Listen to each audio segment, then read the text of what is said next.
So I'm here with BTCC driver Tom Ingram. So Tom, last time out at Snetterton it wasn't quite the weekend you would have hoped. Yeah, another weekend of what could have been, as it seems to be every weekend that you come round.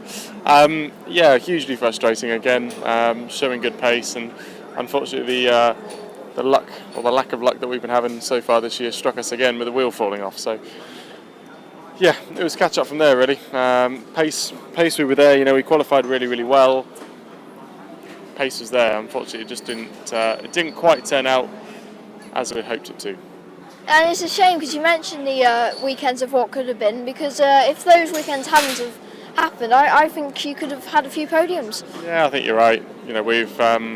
We've shown fantastic pace, and it's just been so frustrating, and that every time it's looking so good for something to go well, something happens. I mean, you take this morning as well, it's another prime example of it. So it's all, every time it's looking good, something seems to be going wrong. But at some point it's got to change, and that's the kind of the way we're looking at it. Is every weekend that goes past, it's another learning curve and another step up the ladder that we're taking.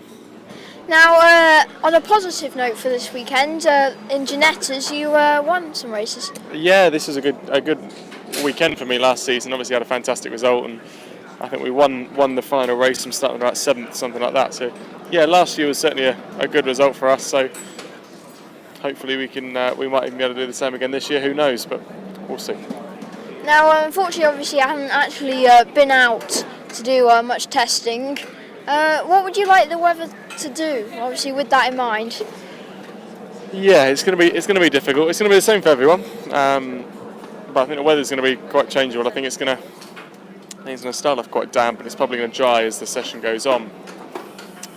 The morning session, FP1, it was dry, then it rained for FP2. So I think, if I'm perfectly honest with you, I'd rather it be dry, just because it's what we know so far, and the other guys had FP2 to get used to the car in the wet. So that was it puts us at a bit of a disadvantage if it is wet. But we'll see. We'll play it by ear and take it from there. Okay, thank you very much for your time, Tom. Very good luck for qualifying. Awesome. Cheers, mate. Thank you.